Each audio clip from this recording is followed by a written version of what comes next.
안녕하십니까 믿음의 형제자매 여러분. 예수님께서 십자가에서 달려 돌아가셨던 순환주간 바로 전주 아비벌 10일 날 토요일 날 예수님께서 나귀를 타고 예루살렘에 입성하실 때에 갑자기 예수님께서 통곡을 하시면서 예루살렘아 예루살렘아 오늘날 너가 평화에 관한 진리를 알았더라면 참 좋았을 텐데 너의 눈에 숨겨져 있다라고 말씀을 하셨습니다. 숨겨두었던 만나를 주겠다라고 하는 그 약속은 버가목 교회에 보내는 권면에서 이기는 자들에게 숨겨두었던 만나를 주겠다라고 약속을 하시는 것인데, 버가목 교회의 특징은 발람의 길을 따라가는 자들이 많이 있다는 것입니다. 베드로후서 2장 15절에서 곧은 길을 떠나서 발람의 길을 따라가는 자들이 있는데 그 사람들은 불의의 싹을 사랑하는 자들이다 라고 베드로가 말하고 있습니다. 예수님을 은 30냥에 팔아버렸던 가룟 유다의 경우에도 사도행전 1장 18절에서 가룟 유다는 불의의 싹을 사랑하여 곁길로 갔고 결국은 가운데가 터져서 죽게 되었다라고 기록하고 있습니다. 여기에 가운데라고 하는 단어를 쓴 이유는 예수님의 수요일 십자가 진리가 곧은 길인데 그 수요일 십자가 진리를 버리게 되는 이유는 불의의 싹을 사랑하는 그 마음 때문에 곧은 길을 떠나서 발람의 길을 가게 되는 것인데, 발람의 길을 가게 되면 숨겨두었던 만나를 먹을 수가 없습니다. 숨겨두었던 만나는 화평에 관한 진리, 평화에 관한 진리를 말하는 것인데, 예수님께서 누가복음 10장 5절에서 너희들이 어떤 집에 전도하러 가게 되면 가장 먼저 평화에 관한 진리를 전파해라 라고 말씀을 하시면서, 만약에 그 사람들이 그 평화에 관한 진리를 받아들이면 그 집에 평화가 깃들게 될 것이지만, 받아들이지 않는다면 그 집에서 나와서 발에서 먼지를 떨어버려라 라고 말씀을 하셨는데, 예수님께서 말씀하시는 이 발은 예수님께서 걸어가시는 길, 삼낮 삼밤 땅속에서를 말씀하시는 것입니다. 마가복음 6장 7절 8절에서 너희가 전도하러 갈 때에 지팡이 딱 한 개와 그리고 신발 한 켤레만 신고 가라라고 말씀을 하셨는데, 제자들에게 귀신을 쫓아내는 권세, 귀신을 제어하는 권세를 주시면서 지팡이와 신발 한 켤레만 갖고 가라라고 말씀하신 것은 하나님의 나라의 지팡이, 그 곧은 지팡이를 갖고 있으면 귀신을 내쫓을 수 있다라고 하는 것을 말씀하시는 것이고, 신발 한 켤레도 에베소서 6장 15절에서 평안의 복음의 예비의 신발을 신어라 라고 하는 말씀에서, 이 평안의 복음이라고 하는 것은 새 예루살렘이 십자가 사건부터 3000년의 세월이 지나간 다음에 완성된다라고 하는 그 목적지를 향해서 가는데 우리가 신고 가야 하는 신발을 말하는 것입니다. 그래서 평안의 복음이라고 하는 것은 새 예루살렘까지 3000년의 세월이 걸리는 그 예비의 기간을 지나가는 동안에 우리가 신고 가야 되는 신발, 그러니까 주님께서 우리에게 허락하시는 평안의 복음에 예비한 신발은 십자가 사건부터 새 예루살렘까지 3000년 동안에 우리가 걸어가야 되는 그 과정을 거치게 되는 신발이다라고 말씀을 하시는 것입니다. 예수님께서 부활하셨을 때 제자들에게 너희들에게 평강이 있을지어다 라고 말씀을 하셨는데, 이것은 내가 오늘 아비벌 18일 날 부활을 했는데 이 아비벌 18일이 바로 평강의 진리다라는 것을 말씀하기 위해서 요한복음 20장 22절에서 그리고 누가복음 24장 36절에서 예수님께서 부활하셨던 그 당일날 너희들에게 평강이 있을지어다 라고 말씀을 하셨는데요.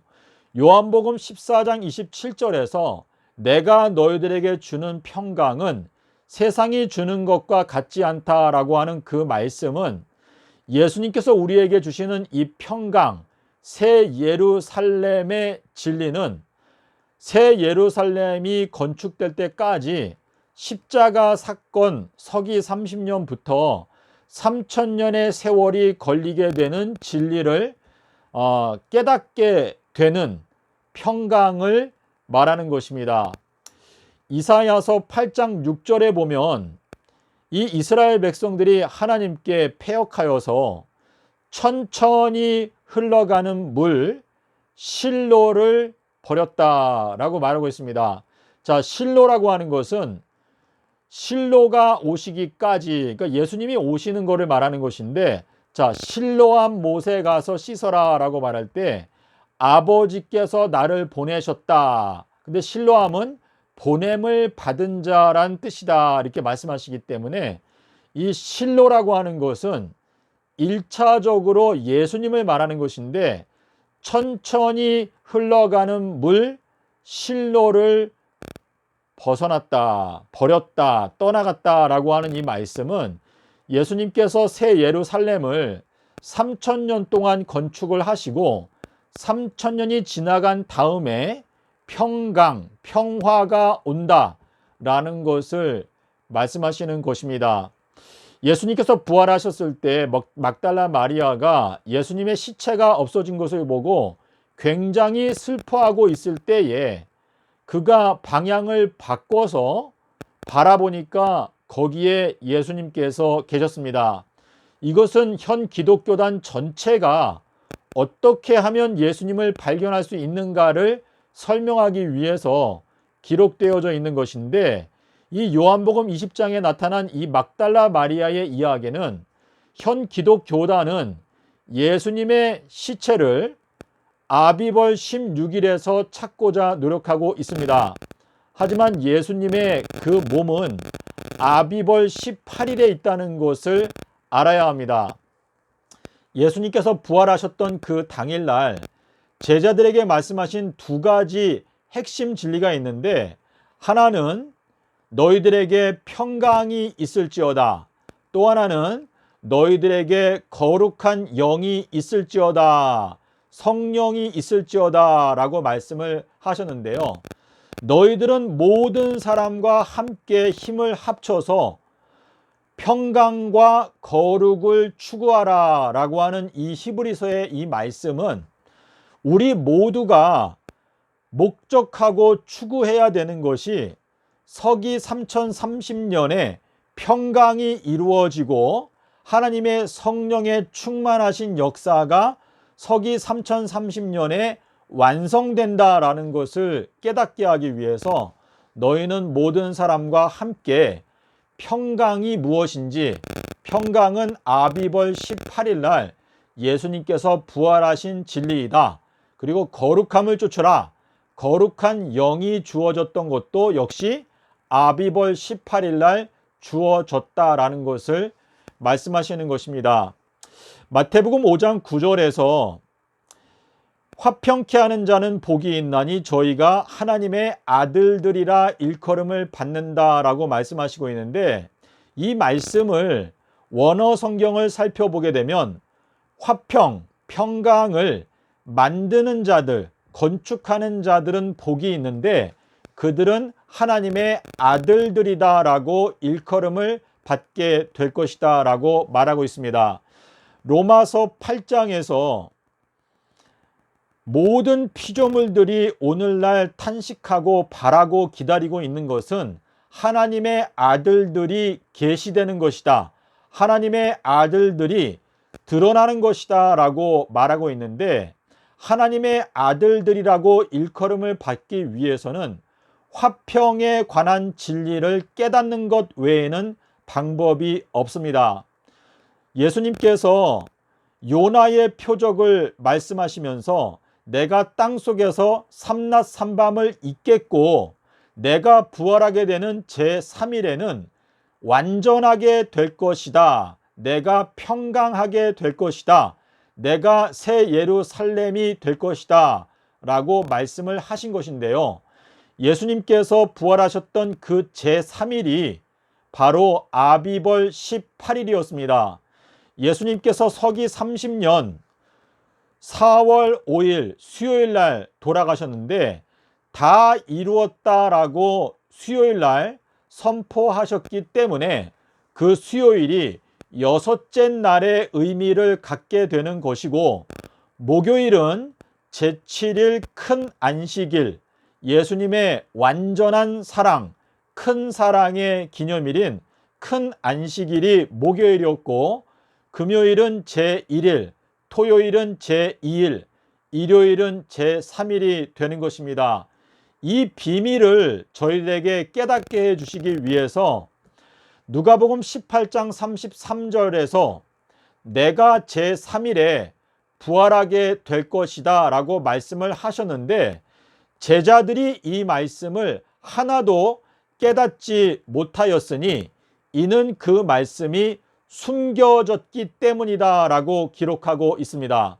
이것은 제3일이 바로 숨겨두었던 만나라는 것을 말씀하시는 것인데, 누가복음 24장 45절과 46절에서 예수님께서 부활하셨을 때 제자들에게 너희들에게 평강이 있을지어다 라고 36절에서 말씀을 하시고, 45절에서 그 평강에 관한 진리, 숨겨두었던 만나를 깨닫게 해주기 위해서 제자들의 마음을 열어서 성경을 깨닫게 하시는데, 내가 제3일에 살아나리라 한 그 말씀을 제자들에게 깨닫게 해주셨다라고 기록하고 있습니다. 예수님께서는 여섯째 날 돌아가셨고, 일곱째 날, 첫째 날, 둘째 날, 삼낮 삼밤 동안에 땅속에서 지내셨고 제3일에 부활을 하셨습니다.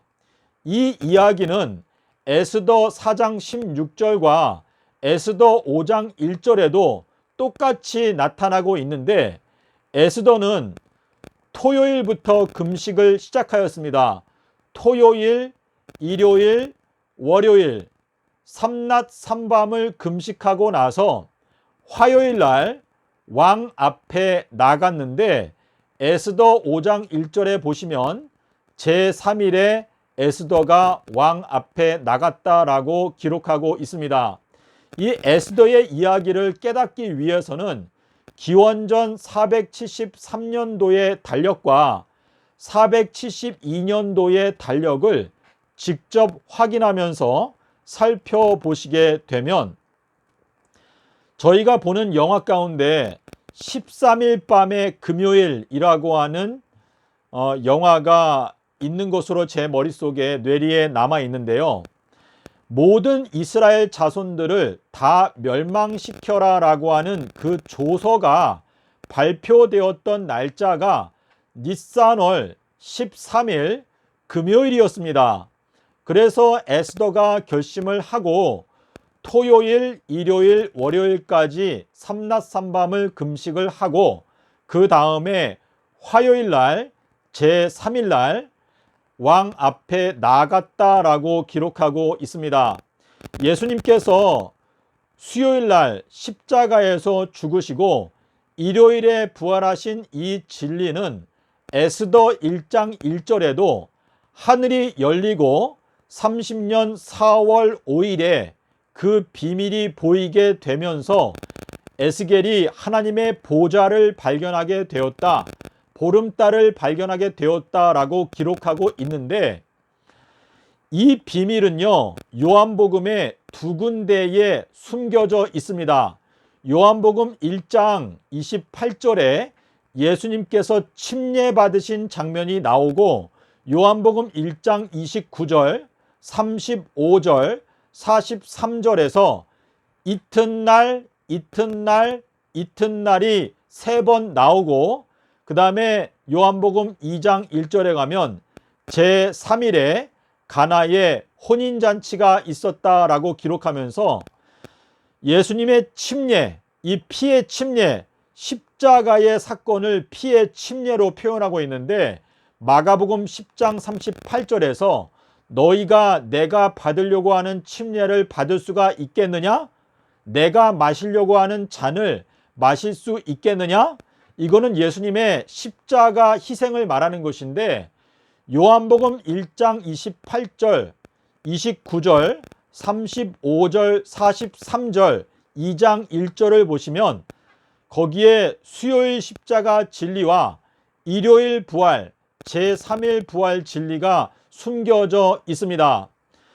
침례를 받으시고 그 이튿날, 그 이튿날, 그 이튿날, 그리고 그 다음 날이 제3일이라고 표현하고 있습니다. 그리고 이 비밀은 요한복음 4장에도 역시 숨겨져 있는데, 요한복음 4장 6절, 요한복음 4장 43절, 요한복음 4장 52절, 요한복음 5장 1절에 보시면 예수님께서 사마리아 여자를 만난 것은 제6시에 만났다라고 기록하고 있는데, 이 제6시라고 하는 것은 요한복음 19장 14절에 보면 제6시에 6월절의 예비일이다라고 기록하고 있는데, 예수님께서 십자가에서 달려 돌아가셨던 수요일이 바로 제6시 6째 날에 해당되는 시간이라는 것을 강조하기 위해서 제6시라고 표현하고 있습니다.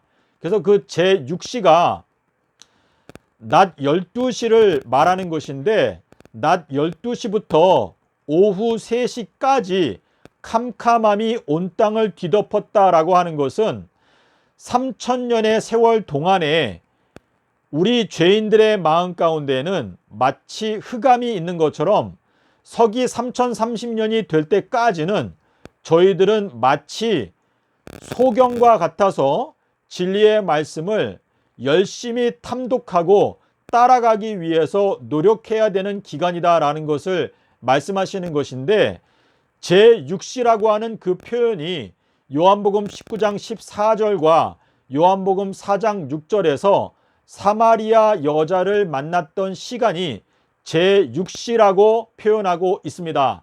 자, 사마리아라고 하는 것은 망대라고 하는 뜻인데, 예수님께서 제6시에 캄캄하게 온 세상을 덮으셨고 제9시까지 캄캄함이 지속되었다라고 하는 이 사실 속에는 우리가 파수꾼의 망대, 예수님께서 갖고 계신 그 계획을 깨닫기 위한 비밀이 제6시부터 제9시까지 캄캄함이 지속되었다라고 하는 이 말씀 속에서 3000년의 계획이 거기에 드러나 있기 때문에 제6시에 예수님께서 사마리아 여자를 만나셨고, 그리고 그 계시던 곳에서 이틀을 더 유하셨다라고 기록하고 있는데, 43절에 가시면 이틀을 더 유하셨다라고 기록하고 있습니다. 그래서 목요일, 금요일을 더 거하시고,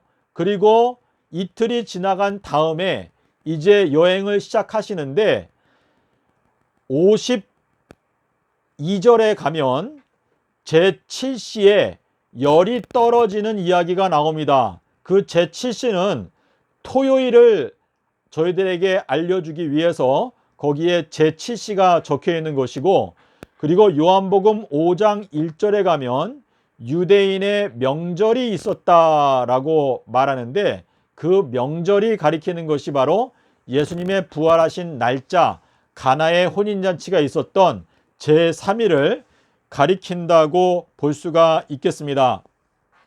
요한복음 5장에서 죽은 자들이 하나님의 아들의 음성을 듣게 되는 때가 오는데 그때가 바로 이 명절 기간이 될 것이다 라고 하는 말씀을 하신 것은 요한복음 5장에서 말씀하시는 그 명절이 바로 죽은 자들이 하나님의 아들의 음성을 듣게 되는 때가 된다라는 것을 말씀하시는 것인데, 그 말씀이 영적으로 성취되는 해가 바로 2023년이 되겠습니다. 주님께서 저희들에게 평화에 관한 진리를 가르쳐 주기를 원하시는데, 이 평화는 히브리어로 살렘이라고 하는 단어이고 스트롱 사전으로 8,000번에 해당되는 단어인데, 살렘이라고 하는 단어는 완전이라고 하는 뜻입니다. 아가서에 가면 솔로몬 왕이 나오고 술람미 여자가 나오는데, 솔로몬 왕, 완전한 왕이 사랑하는 여자가 술람미 여자다. 이 술람미도 역시 완전하다라고 하는 뜻을 갖고 있는데, 아가서 5장 2절과 6장 9절에 보시면 나의 비둘기, 나의 요나, 나의 완전한 자야, 너가 문을 열어라 라고 기록하고 있습니다. 자, 문을 연다라고 하는 것은 요한복음 5장의 4장과 5장에 보시면, 4장 전반부에 보시면 하늘에 열린 문을 보았는데 보좌를 보았다라고 기록하고 있죠. 그래서 우리가 문을 열게 되면 발견하게 되는 것이 보좌를 발견하게 되는 것인데, 예수님께서 십자가에서 달려 돌아가시던 그 순간에 사실상 문이 열렸습니다. 에스겔 1장 1절에서 30년 4월 5일 날 하늘이 열리고 에스겔이 보좌를 보았고, 그 다음부터는 하나님께서 에스겔을 인자라고 부르셨고 에스겔에게 안팎으로 기록된 책을 먹을 수 있도록 허락해 주셨으며, 에스겔이 그 책을 먹은 다음에는 이스라엘 백성들의 악한 길을 책망하라라고 하는 사명을 받게 되었습니다. 믿음의 형제자매 여러분, 오늘날 이 마지막 때에 예수님께서 통곡을 하셨습니다. 2022년도에 예수님께서 나귀를 타고 예루살렘에 입성하시면서 이 현 기독교단을 보시고 크게 통곡을 하시면서, 기독교단아 오늘날 너희가 평화에 관한 진리를 알았더라면 정말로 좋았을 텐데 너희 눈에 숨겨져 있구나. 평화에 관한 진리가 숨겨두었던 만나이다. 밭에 숨겨져 있는 보아이다 라고 말씀을 하시는 것인데요. 예수님께서 숨겨두신 이 진리가 예수님이 무덤에 들어갔을 때 무덤에 돌을 굴려서 무덤을 임봉했다, 숨겨두었다, 삼낮 삼밤 땅속에서 지내는 동안에 그 무덤이 임봉되어져 있었다라고 하는 그 말은, 우리들이 예수님과 함께 그 십자가의 지옥에, 무덤 속에 지옥의 음부에 갇혀 있는데, 그 지옥에서 우리가 나오기 위해서는 예수님께서 삼낮 삼밤의 그 임봉을 떼고 부활하신 것처럼 저희들도 삼낮 삼밤이라고 하는 그 비밀의 임봉을 떼고 거기에서 나올 때에 평화, 평강에 관한 진리를 깨닫게 될 수가 있고, 그 진리를 깨닫게 되어야 영생에 들어갈 수 있다는 것을 말씀하고 계시는 것입니다. 이 마지막 때의 전쟁은 순결한 잔을 마시느냐, 바벨론이 만들어 놓은, 섞어 놓은 잔을 마시느냐에 따라서 저희들의 운명이 결정되게 되는 것입니다. 예수님께서 누가복음 22장 20절에서 이 잔은 나의 피로 붓는 새 언약인데 너희가 이 잔을 마시게 되면 영생하게 될 것이다 라고 요한복음 6장 54절에서 말씀을 하셨습니다. 예수님께서 그날 밤에 감람산에 올라가셔서 아버지 하나님, 이 잔을 나에게서 지나가게 해 주십시오. 하지만 아버지의 뜻이라면 제가 이 잔을 마시겠습니다.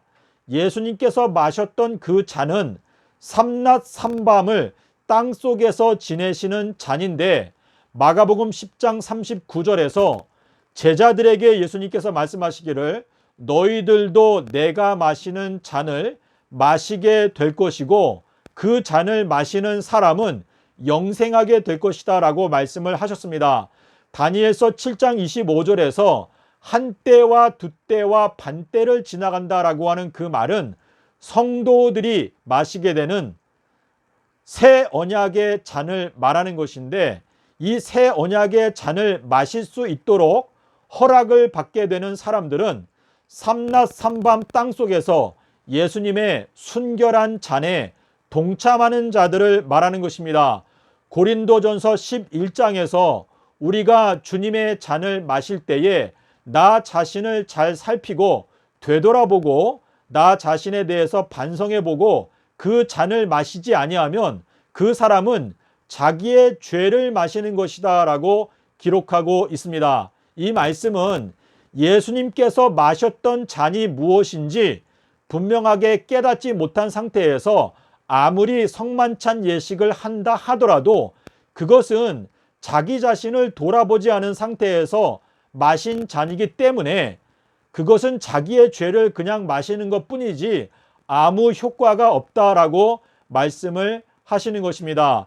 예수님께서 마셨던 잔은 비둘기와 같이 순결한 잔인데, 예수님께서 마시는 그 잔은 3000년 동안에 예수님께서 인내와 고통 속에서 기다리심으로 말미암아 3000년이 지나간 다음에 얻게 되는 그 새 예루살렘을 얻기 위해서 예수님께서 3000년 동안 고난을 겪고 기다리고 계시는 것인데, 그것이 바로 새 언약입니다.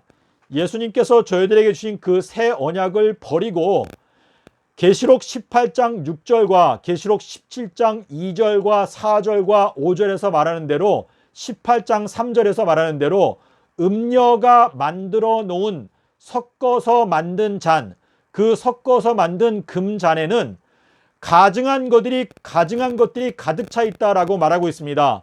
마태복음 24장 15절에서 멸망에 가증한 것이 거룩한 곳에, 거룩한 것은 예수님께서 우리에게 주시는 이 영생의 잔인데, 이 영생의 잔에 바벨론이 가증한 것들을 막 섞어 놓았기 때문에 멸망에 가증한 섞어 놓은 잔이 거룩한 예수님의 잔에 섞여 있는 것을 보게 되는 사람들은 빨리 산으로 도망가라, 하나님의 말씀으로 도망가서 거룩한 잔, 순결한 잔을 회복해라 라고 말씀을 하고 계시는 것입니다. 계시록 18장 6절에서 말씀하시는 섞은 잔이라고 하는 것은 헬라어로 케라이오이라고 하는 단어인데, 그 케라이오이라고 하는 그 단어, 섞은, 바벨론, 바벨탑, 혼돈이라고 하는 그 단어에 알파를 붙이게 되면 나는 알파와 오메가요. 계시록 1장 8절, 11절, 그리고 계시록 21장, 그리고 계시록 22장에 나는 알파와 오메가다라고 4번을 말씀하셨는데, 섞은이라고 하는 단어에 알파를 붙이게 되면 그 단어가 순결한이라고 하는 단어로 의미가 바뀝니다. 주님께서 마신 잔은 순결한 잔인데 이 세상은 전체가 바벨론입니다. 이 바벨론이 예수 그리스도 알파를 만날 때에 그 바벨론이 순결하게 변화가 될 수가 있는데, 주님께서 우리에게 허락하시는 기적, 그 기적은 악하고 음란한 세대가 순결한 처녀로 변화될 수 있는 기적인데, 그것이 바로 알파, 예수 그리스도를 영접할 때 예수 그리스도께서 우리에게 허락하시는 기적은 딱 한 가지, 요나의 기적밖에 없다라고 말씀을 하셨습니다. 그래서 이 바벨론의 독주가 삼낮 삼밤 땅속에서를 만나게 되면 그 독주가 변화가 되어서 순결하게 변화가 될 수가 있는데, 그것은 이 바벨론이 만들어 놓은 거짓된 교리, 금요일 십자가설이 하나님의 뜻에 맞게 고쳐지기 위해서는 삼낮 삼밤 땅속에서라고 하는 예수님께서 허락하시는 딱 한 가지 기적, 이 악하고 음란한 세대를 변화시킬 수 있는 딱 한 가지 기적, 요나의 표적밖에 없다고 하셨습니다. 저희가 요나의 표적을 깨닫게 되면 예수님께서 말씀하셨던 예루살렘아 예루살렘아 오늘날 너가 평화에 관한 진리를 알았더라면 정말 좋았을 텐데 오늘날 너의 눈에 숨겨져 있구나 라고 하는 그 말씀을 여러분 생각해 보십시오. 예수님께서 2022년도에 전 세계에 있는 기독교단 25억에 해당되는 기독교단을 바라보시고 엉엉 통곡하시면서 예루살렘아 기독교단아 오늘날 너희가 평화에 관한 진리를 알았더라면 정말 좋았을 텐데 오늘날 너희들의 눈에 숨겨져 있구나. 너희들이 발람의 길을 따라가고 있구나. 불의의 싹을 사랑하기 때문에 곧은 길을 떠났구나. 너는 배가 터져서 죽게 될 것이다 라고 말씀을 하시고 있습니다. 믿음의 형제자매 여러분, 저희들은 이 마지막 때 멸망해 가고 있는 현 기독교단을 깨워서 회개케 하기 위해서 진정으로 최선을 다해서 온 힘을 다해서 노력해야 될 때가 되었습니다. 여러분, 이 동영상을 통해서 평화에 관한 진리를 깨닫게 되는 여러분들, 부디 여러분의 모든 것들을 다 주님께 헌신하면서 이 마지막 때 예수님과 함께 동력하게 되는 여러분이 되시기를 바랍니다. 예수님께서 말씀하시기를 나와 함께 하지 아니하는 자는 나를 반대하는 자요 나와 함께 모으지 아니하는 자는 흩어버리는 자다라고 말씀을 하셨습니다. 자, 모으는 절기는 초막절, 수장절, 장막절인데 초막절은 2022년도에 끝났습니다. 지금은 정말 주님께서 방주의 문을 닫으셨고 이제는 방주 바깥에 있는 사람들이 구원받을 수 있는 방법은 딱 한 가지밖에 없는데 누가복음 11장 5절부터 8절에서 방주의 문이 닫혔을 때에는 떡 세 덩어리를 찾는 것 외에는 구원 얻을 수 있는 방법이 없다고 말씀을 하셨습니다. 이 말씀은 예수님께서 보실 때에 이 전 세계에서 하나님의 참된 목자는 세 사람밖에 없다는 것을 말씀을 하시는 것입니다. 예수님께서 베드로에게 요나의 아들아 너가 목자다라고 세 번을 말씀을 하셨고 요한복음 1장 42절에서 요나의 아들아 너가 반석이다라고 말씀을 하셨습니다. 저는 오늘 이 시간 여러분께 예수님의 관점에서 볼 때에 이 마지막 때에 참된 구원의 기별을 증거하고 있는 목자는 지금 현재 현 기독교단 안에 예수님께서 선택한 3명의 목자가 있다는 것을 말씀하시는 것이고 방주의 문이 이미 닫혔기 때문에 방주 바깥에 있는 분들은 구원 얻기 위해서 이 떡 세 덩어리 엘리야 두 증인을 찾기 위해서 노력을 하고 엘리야의 메시지나 두 증인의 메시지는 다 같은 것입니다. 물을 변하여 피가 되게 한다. 모세가 하나님의 지팡이로 물을 때리니까 그 물이 피로 변했습니다. 그것은 하나님의 곧은 지팡이로 물을 때릴 때에 그 물이 피로 변하는 것인데 두 증인도 물을 변하여 피가 되게 한다라고 말씀을 하시고 있습니다. 모세가 지팡이, 곧은 지팡이를 얻기 위해서 뱀의 꼬랑지를 잡았습니다. 이 뱀의 꼬랑지는 거짓말을 가르치는 선지자인데 이 거짓말이 기독교단 안에 꽉 차 있는데 이 거짓말을 제압하게 될 때 하나님의 곧은 지팡이가 완성이 되는 것입니다. 이 뱀의 꼬불꼬불한 꼬리에 해당되는 거짓된 교리가 바로 금요일 십자가설을 말하는 것입니다. 여러분께서 예수님께서 서기 30년에 돌아가셨고 수요일날 십자가에서 죽으시고 일요일날 부활하셨다라고 하는 그 진리를 마음 가운데 깨닫게 될 때 여러분들은 곧은 지팡이를 소유하게 되는 것이고 그 지팡이로 물을 때리게 되면 그 물이 피로 변하게 될 것입니다. 그러므로 오늘날 저희가 하나님의 참된 기별자들로서 거듭나기 위해서는 반드시